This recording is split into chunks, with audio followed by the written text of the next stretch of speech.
Ya, kita mulai halaman 6. Ya, kemarin sudah sampai di teks ya ayyatuhan nafsul mutmainnah irji'i ila rabbiki radiyatan mardiyah. Yasihhu laha tawqan. Yasihhu laha tawqan.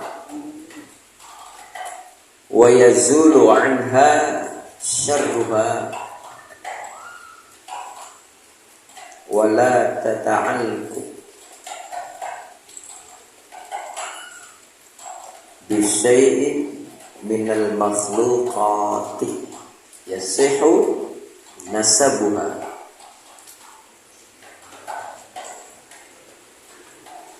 min abiha Ibrahim alaihis salam wa innahu kharaja an nafsihi harakatin aja dulu fa innahu kharaja an nafsihi wa baqi bila hawa yajri wa qalbihi sakinun ja'ahu anwa'un minal makhluqati wa'aradu nufusahu alaihi fi mu'awanatihi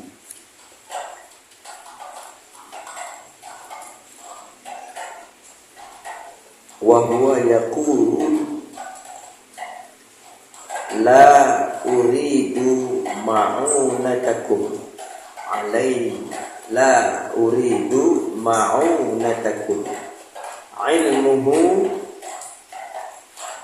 bihali yughnini an su'ali lamma sahha taslimuhu wa tawakkuluhu qila linnar kuni bardan wassalaman ala Ibrahim ma'unatullahi azza wa jalla lisabiri ma'ahu fi dunya bi ghairi hisabi fi dunya bi ghairi hisabi wa ta'mimuhu ada mimnya tuh nyelip ya wa ta'mimuhu mimnya buram fil akhirati bi ghairi hisab.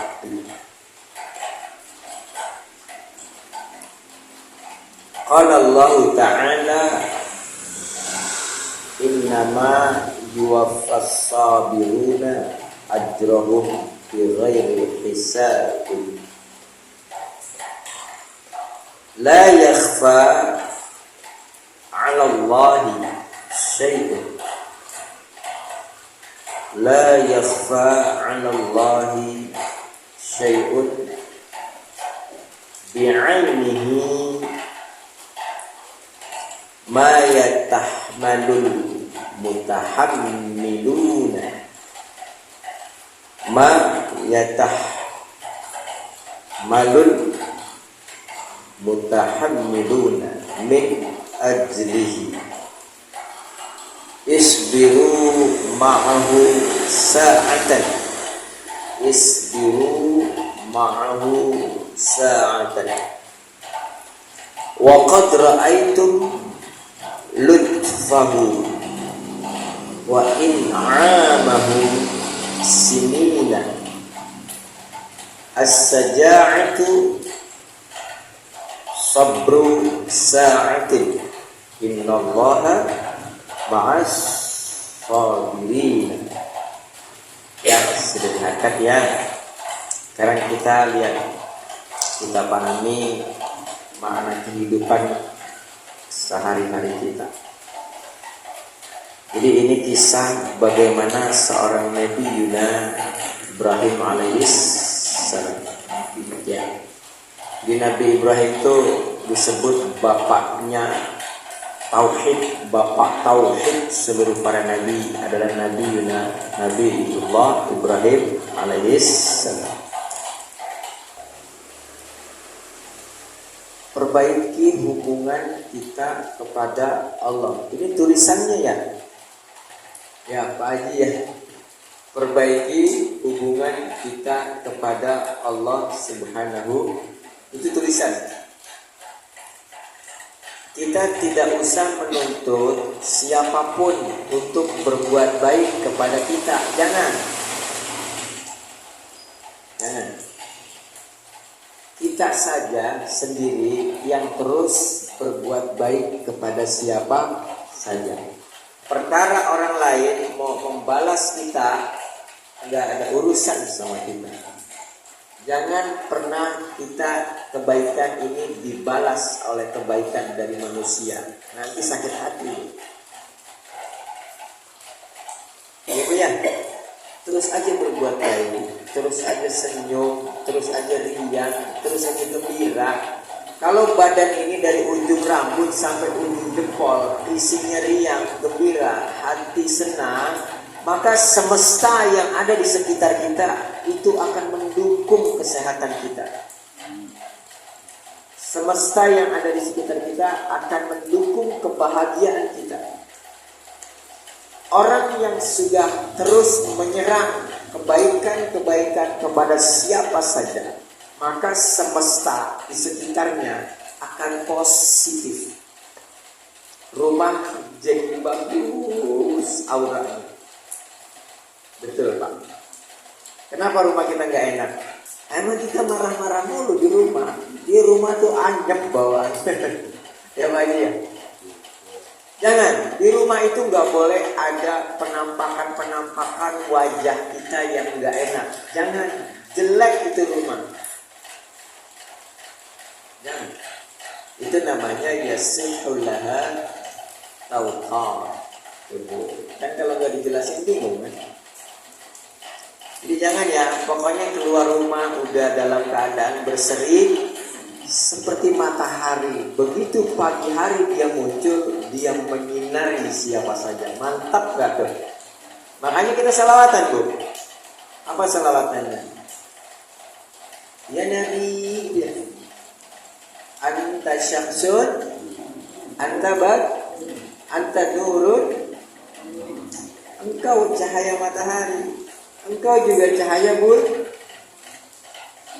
Matahari Bu, dia bersinar aja dia mah. Orang mau suka, nggak ada urusan. Dia matahari disuruh sama Allah, bersinarlah engkau. Betul Bu? Terus ada yang mencaci maki, emang dipikirin sama matahari? Enggak. 1000 yang mencaci maki matahari, miliaran yang membutuhkan matahari. Betul kan? Coba kita seperti matahari. Anta syamsun, anta badrun.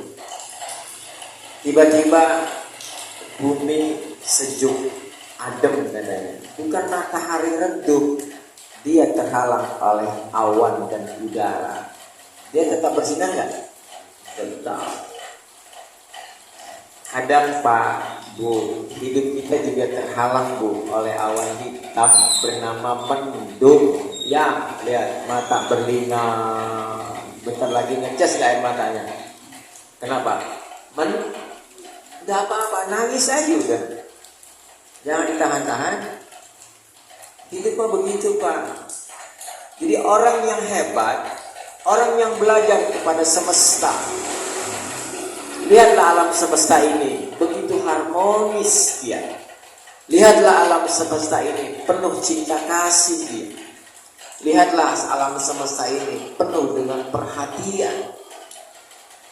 Alam semesta yang kita lihat di luar yang sebesar jagat raya ini, inilah yang disebut perbuatan Allah. Paham? Hebat ya Allah. Alam yang sebesar ini diurus, apalagi cuma kita. Nah, coba saya dorong ke situ. Betul Bu? Apa yang kita takutkan dalam hidup ini? Kita punya yang segalanya. Gak lama, susah gak lama, menderita juga enggak. Yang lama itu nanti di sana. Jangan sampai kesusahan di sana lama di sana. Nauzubillah. Ya Pak ya. Pokoknya orang ngaji mau bahagia. Kenapa orang bisa bahagia Pak? Oh, karena ada ilmunya dikasih sama Allah. Bagaimana menyikapi kehidupan? Karena dia punya ilmu. Hidup ini disikapi dengan keilmuan, bukan dipikirkan. Bukan. Jangan mau kita disiksa oleh pikiran kita yang sempit. Saya ulang. Selamat datang Bu Ustazah Diana. Selamat datang Pak Nurul. Semangat, hujan-hujan tetap hadir, insyaallah. Saya ulang. Ya. Saya ulang ya Bu ya. Jadi kalau ada orang hidupnya merasa menderita, sebenarnya emang pola pikirnya mampet. Pola pikirnya enggak lu. Betul? Menderita, semua akan dapat penderitaan. Jangan tersiksa. Boleh menderita, tapi jangan tersiksa. Betul Pak? Puasa, lapar ya Bu? Menderita kan? Menderita Pak Ustaz. Kenapa? Lapar. Hah? Tersiksa kan? Enggak. Kenapa? Karena tauqan. Apa tauqan? Ya? Dia sedang bercinta kepada Allah. Oke, saya dorong nih Pak. Dihina orang. Menderita kan? Tapi tersisa enggak? Enggak boleh. Jangan tersiksa karena dihina, difitnah, dicaci, dimaki. Dia lewat begitu saja. Biarkan angin itu berlalu. Nah, itu namanya yasihul laha tawqa. Saya ingin memindahkan teks ini kepada kehidupan sehari, jadi paham.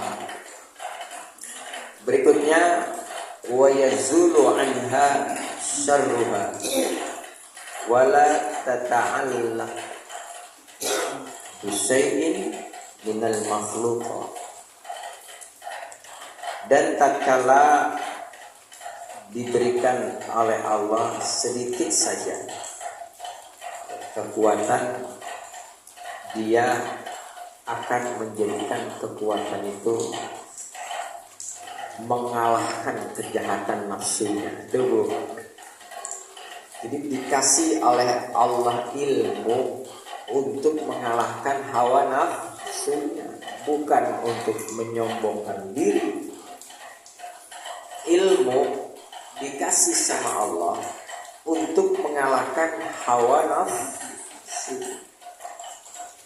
Karena hawa nafsu itu kejahatan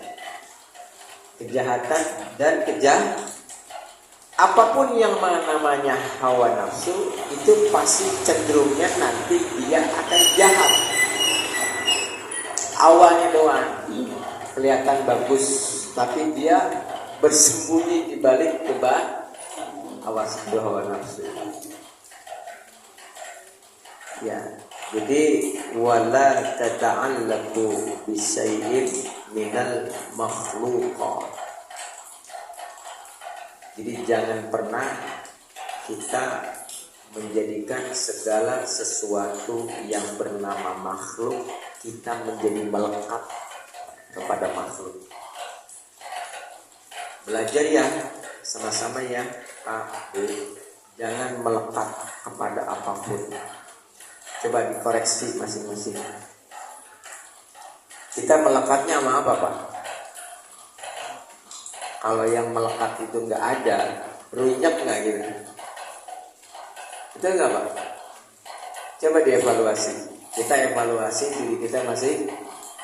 Yang membuat orang itu tidak bahagia, yang membuat kita tidak tenang, karena kita melekat kepada sesuatu. Yang melekat itu hilang, kita menjerit. Betul Pak? Jadi boleh suka, tapi jangan melekat. Nanti jadi penyakit. Contoh apa Pak? Kalau biasa makan jam 12, sibuk telat makan lewat jam 12, langsung pikiran kita berpikir, nanti kalau telat makan saya jadi mah. Betul gak? Melekat sama makan, melekat sama uang, melekat sama benda, melekat sama TV, melekat sama handphone. Ini makhluk semua kan. Kita bicara sehari-hari aja. Begitu yang melekat itu tidak ada, berantakan kita. Penyakit bukan? Penyakit. Jadi mulai dari sekarang, jangan kita melekat kepada apapun. Melekat dan ketergantungan kita ini hanya kepada Allah. Hebatnya nih. Kemarin saya tanya sama ibu-ibu di majelis. Saya nanya nih sama ibu, Pak, makan itu kebutuhan jasad ya? Betul ya? Padahal mah bukan Pak. Makan itu bukan kebutuhan jasad. Makan itu kebutuhan pikiran. Betul gak Pak? Betul gak Bu? Karena yang nyuruh makan pikiran. Pikiran langsung tuh mendoktrin kita. Makan kamu nanti. Kalau gak makan kamu begini. Kalau gak makan kamu begini. Kejadian gak? Tidur kamu. Kalau gak tidur kamu begini. Kalau ini kamu begini. Semua sebetulnya olahan pikiran. Coba sekali-kali kita berkata, saya nih bilang kepada pikiran, hati, nih ya Bu, hati, katakan kepada pikiran, wahai pikiran, perintahkanlah kepada perut, wahai perut, kamu tidak apa-apa. Telat makan pun kamu tidak apa. Betul? Karena kita udah menarik duluan, kalau telat saat kejadian, kalau telat tidur nanti kurang. Kita yang sudah mendesain sebenarnya. Betul nggak Bu? Nah ini sering terjadi keseharian kita, bahwa semua hidup kita ternyata diatur oleh pikiran. Harusnya terbalik Pak, yang ngatur pikiran kita. Orang marah-marah, orang dengki, orang iri, yang nyuruh marah siapa? Pasti yang nyuruh marah adalah pikiran. Betul nggak? Makanya kalau udah mulai bereaksi marah, ngamuk, ya pikiran berlepas diri dia. Tinggal kita nggak sadar, kita marah. Mulai sekarang kita sudah harus melatih ketenangan. Orang yang sudah bisa menaklukkan pikirannya adalah orang yang hatinya sudah tenang. Karena yang bisa menaklukkan pikiran adalah hati yang tenang. Hati adalah raja. Saya bilang, hati adalah raja.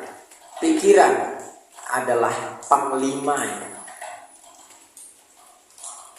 Yang ngasih perintah adalah hati. Panglima yang memberikan komand, prajuritlah yang akan bergerak.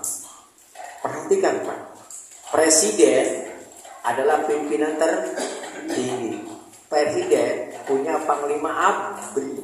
Nurut nggak panglima ABRI sama presiden? Nurut. Tinggal panglima ABRI ngasih instruksi kepada Kasal, Kapolri ngasih instruksi ke bawah. Seperti itu polanya. Jadi kita concernnya kepada hati dulu. Hati nanti yang akan memberikan komando kepada pikiran. Nah, kita karena kurang main ke dalam sehingga pikiran kita liar keluar. Catat ya Pak, Bu, sifat dari pikiran dia selalu menarik yang di luar masuk ke dalam. Itu sifat pikiran. Makanya kalau lagi kesal sama orang tutup mata agar mata kita tidak melihat. Ya, berikutnya yasihu nasabuha min abiha Ibrahim alaihis salam. Perbaiki hubungan, ya, seperti kita yang sedang menuntut ilmu, ya, memperbaiki diri dengan ilmu yang nasabnya sampai kepada Nabi Yuna Muhammad Sallallahu Alaihi, dari Rasulullah naik lagi ke atas sampai kepada nabi-nabi, bahkan sampai kepada Nabi Ibrahim alaihis salam. Nasabnya sampai, ya. Fa innahu, maka sesungguhnya kharaja, dia telah mengeluarkan an nafsihi, dari dalam dirinya, wa yabqi, ya, orang yang sudah bisa diberikan oleh Allah kekuatan mengendalikan nafsu, mereka adalah orang-orang yang hati-hati kepada Tuhannya, hati-hati kepada Allah, waspada dan hati. Bu, takwa itu bahasa Arab. Waktu kita sekolah dulu, kita menyebut takwa adalah menjalankan perintahnya, menjauhi larangannya. Tapi kalau kita telisik, takwa itu artinya hati-hati, waspada.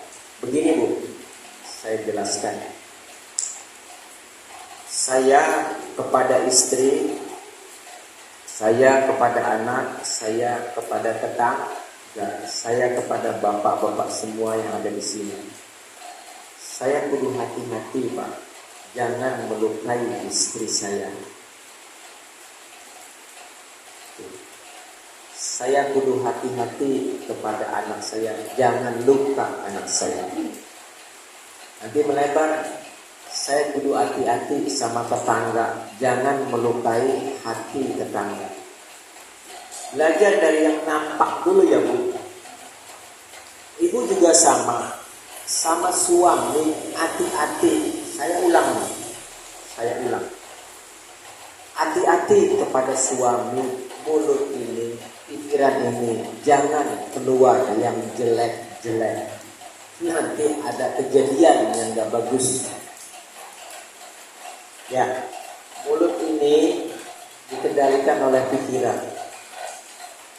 Jangan keluar dari mulut yang tidak baik kepada anak-anak kita. Jangan. Bapak ya, nanti kepada semua alam. Semua alam semesta, alam yang zahir dan alam yang batin. Alam di dunia ini bukan hanya alam-alam manusia doang, banyak alam lain, ada alam malaikat. Ya, makanya kita kudu hati kepada Allah. Nah, hati jangan asal-asalan bermain rasa. Yang nanti pada akhirnya kita merungkat diri kita sendiri. Sering gak Bu kita merungkat diri kita sendiri? Pak, sering nih, orang yang merukat diri sendiri nih. Dia habis doa dia nanya, ya Allah doa aku udah lama ya Allah. Kok belum tahu kapan? Ini orang yang ngerungkat dirinya sendiri. Nah kalau materi yang kemarin, orang yang akan diberikan qabul doanya oleh Allah, yang pertama, hidup jangan pernah bertanya terhadap apa yang Allah lakukan kepada kita. Kalau Bapak sudah tidak bertanya-tanya terhadap takdir yang datang, ini doanya akan turun. Jangan bertanya tentang takdir. Ya, kenapa begini, kenapa begitu, kok begini, kok. Jangan, nanti doanya terhambat.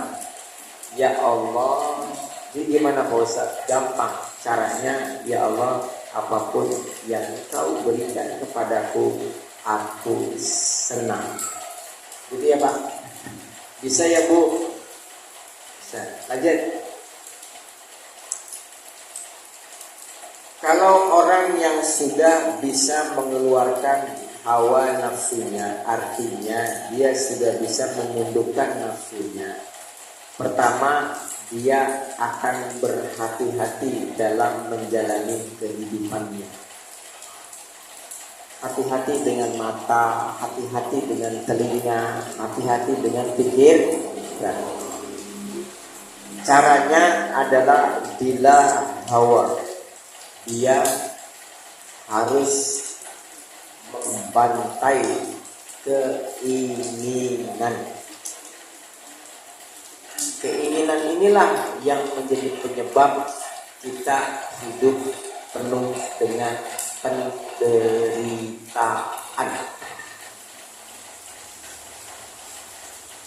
Keinginan itu beda dengan cita-cita. Ini dulu saya jelasin ya. Nih, keinginan yang terjadi sehari-hari. Seorang istri menunggu suaminya pulang ke rumah. Waktu jam 5 suami pulang dari kantor. Jam 4 dia japri suaminya. Ayah, nanti tolong belikan martabak. Sederhana enggak? Dijawab suaminya, siap mama, reda. Ya, pulanglah sampai rumah. Martabaknya enggak dibawa. Rukan enggak? Rukan. Betul enggak? Kita sering nih nanya, ayah ada di mana?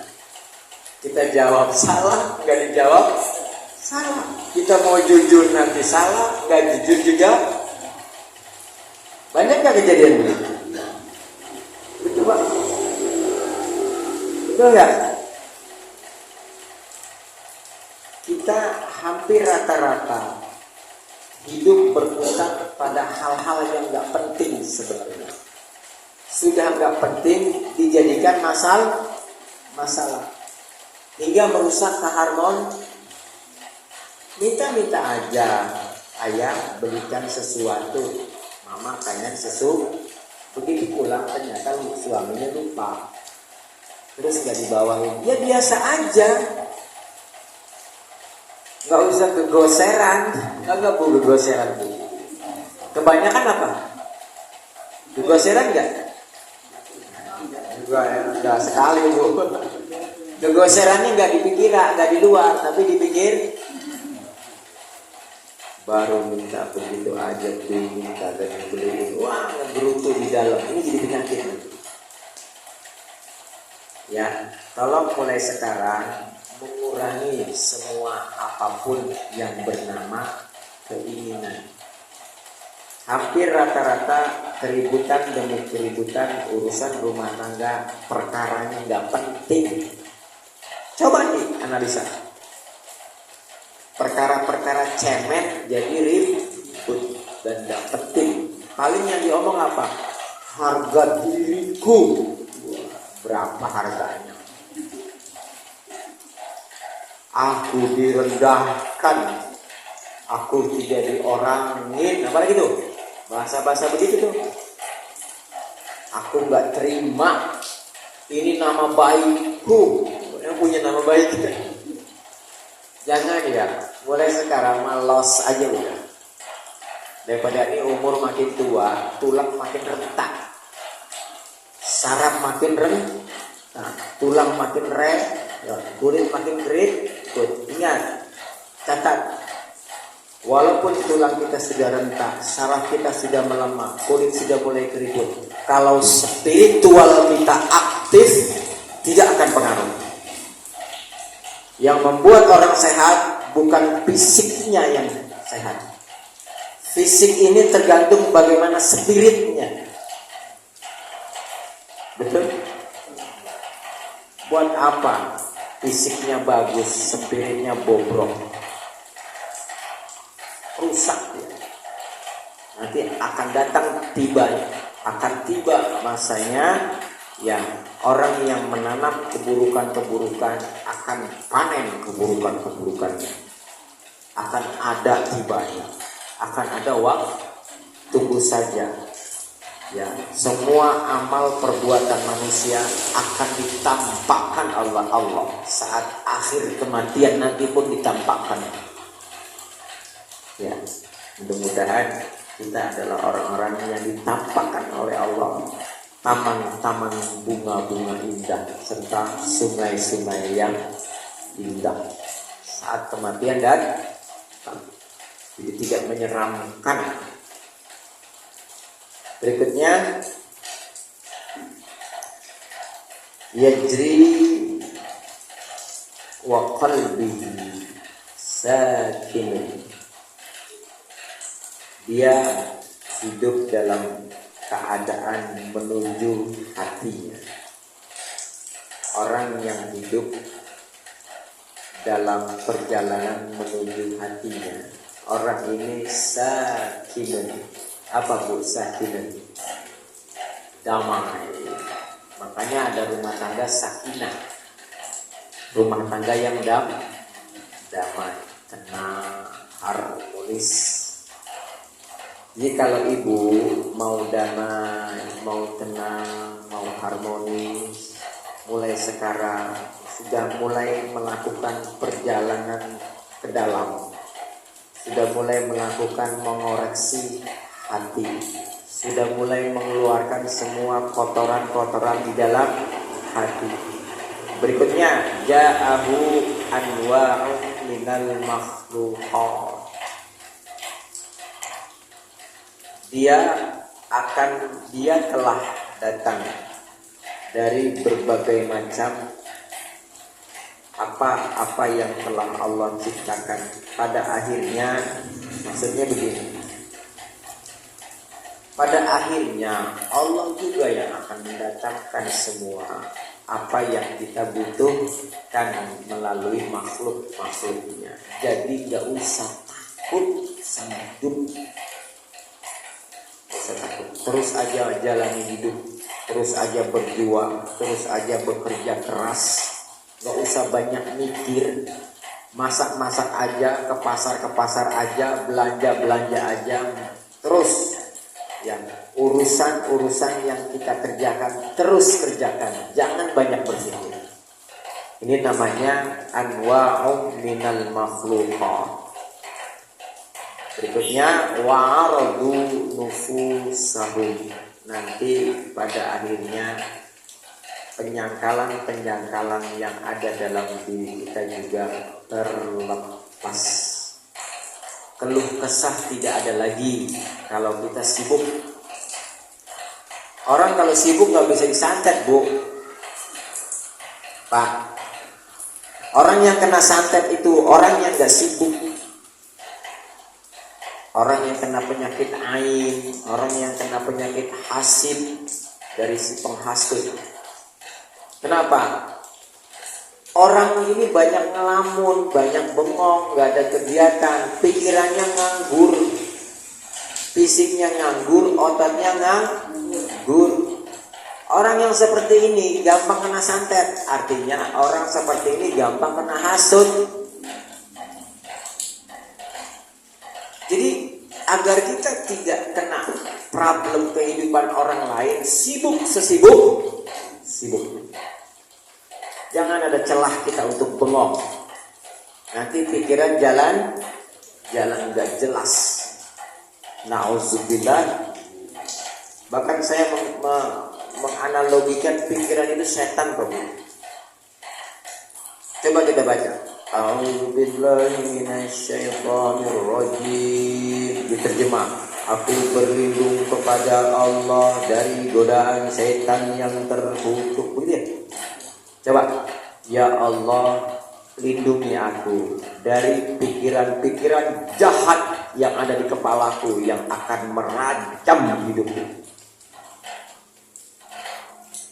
Siapa yang merajam hidup kita? Diri kita sendiri kok.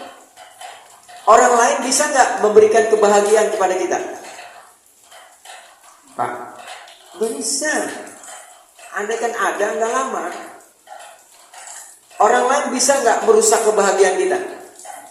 Nggak bisa. Yang bisa merusak kebahagiaan kita adalah pikiran kita sendiri. Betul? Yang bisa membahagiakan diri kita adalah pikiran kita sendiri. Berarti kata kuncinya ada pada pikiran.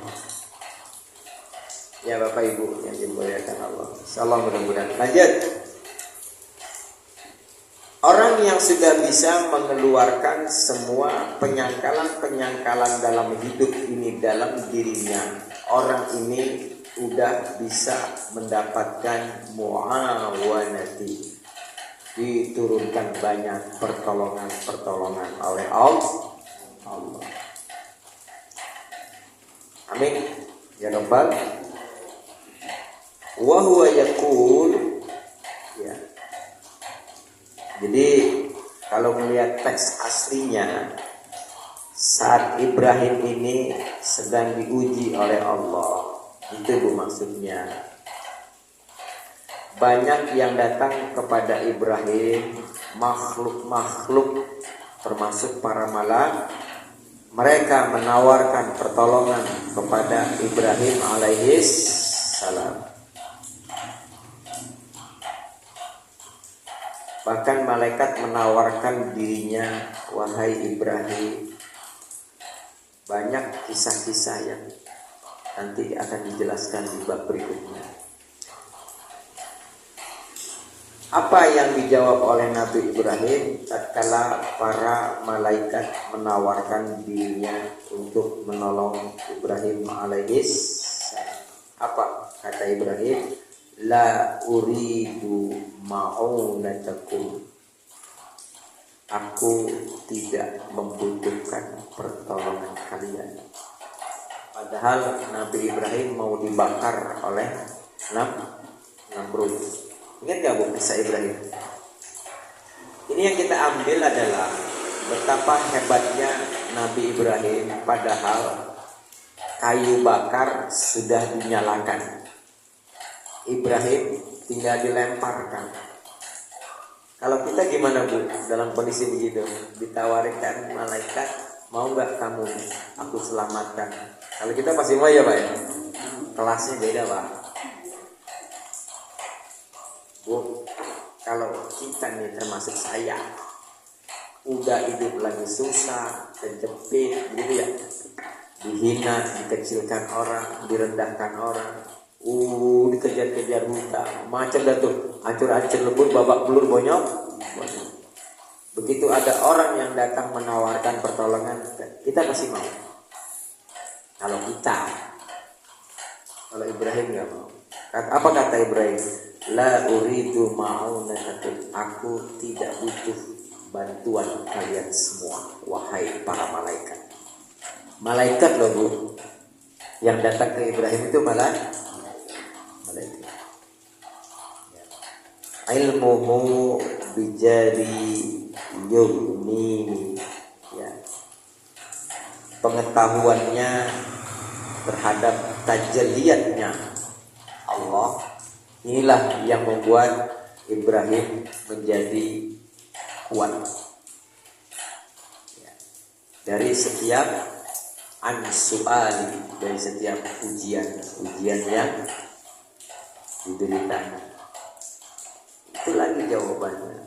Karena orang hebat itu pada akhirnya ilmunya yang Allah kasih dipakai. Begitu ilmu dipakai, dia hebat. Tapi kalau ilmu cuma nyangkut di kepala, dia nggak hebat.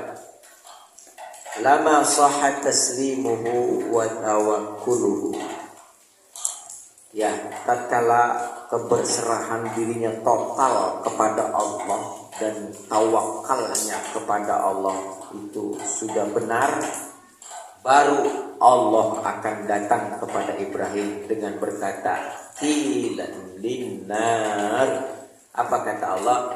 Kuni bardan wassalaman ala. Jadi kata kuncinya Pak Bu tentang kehidupan kita hari ini dua, serahkan semua hidup ini kepada Allah. Yang pertama, tawakal kita kepada ya Bapak Ibu yang dimuliakan Allah.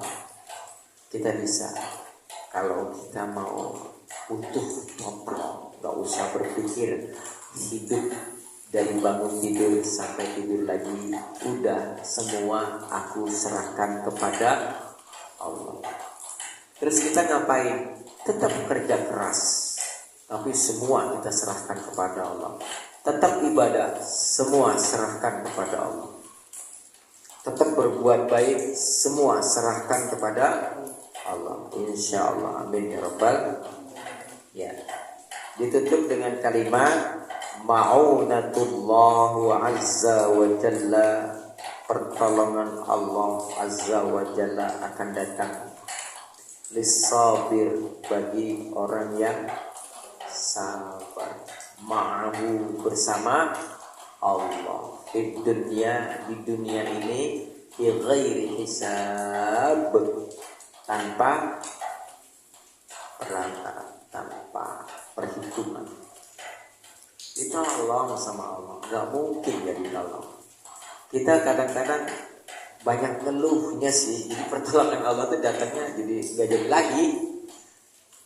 Ya, mulai sekarang kita fokus ke hati. Satu nih Bapak ya, Ibu, mulai sekarang jangan mengeluh, bahaya buat diri kita sendiri. Ngeluh tuh bahasa Indonesia Pak. Saya ulang, ngeluh bahasa Arabnya apa? Ablasa, yublis, iblis. Iblis itu kan nama, dia sifat, isim, nama, sifat. Berkeluh, iblis tuh ngeluh mulu Pak, gara-gara Adam diciptain. Takut kalah saingan dia. Betul gak? Coba kisah iblis lihat. Iblis itu selalu ngeluh dia. Jadi sebenarnya Pak, di dalam diri kita nih Pak, ini terakhir ya, ada banyak sifat ini. Ada sifat Tuhan yang disebut dengan ilahiyat. Ada sifat yang namanya binatang. Ya. Ada sifat yang namanya hewan ya. Ada sifat lagi yang namanya tumbuhan. Ada sifat lagi yang namanya setan. Ada sifat yang namanya malaikat. Ada sifat yang namanya iblis. Lengkap gak kita? Lengkap. Udah kayak mega mall kita mas sebenarnya aslinya nih. Ya, ada sifat matahari. Ada sifat bulan. Ada sifat bintang. Ada semua ada Pak. Ada sifat pohon. Ada sifat air. Ada sifat api. Ada sifat kayu. Ada sifat batu. Coba dipelajari sesaat saja, merenung sebentar saja, bahwa semua sifat alam semesta yang ada di luar ini ada di kita. Ya, pelan-pelan. Tutup dengan kalimat wa ta'limuhu fil akhirah, dan anugerah yang melimpah Allah akan berikan di akhirat nanti bi ghairi hisab, tanpa hisab. Amin ya rabbal alamin. Qala Allah Ta'ala innama yuwaffas sabiruna ajrahum bighairi hisab. Sesungguhnya apa-apa yang telah Allah berikan kesempurnaan orang-orang yang sabar, balasannya itu tanpa hisab. Mudah-mudahan ya Bu ya. Jadi orang hebat itu, lelaki hebat itu, perempuan hebat itu adalah orang yang sabar. Orang sabar ini mutiara di hadapan Allah. Orang soleh cirinya sabar ya. Ibadah rajin, muamalah rajin, dia nggak sabar, belum disebut soleh. Orang yang sabar itulah yang dikasih oleh Allah gelar label soleh. Sabar, sabar itu apa Bu? Tenang aja dia mah. Karena dia yakin Allah akan menjaga dirinya.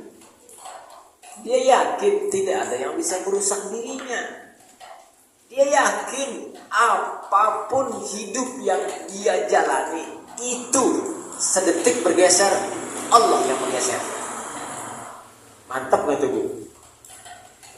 Mata saya berkedip nih Pak. Kalau Allah gak geser, gak kedip kita. Ya, kita tutup sama-sama.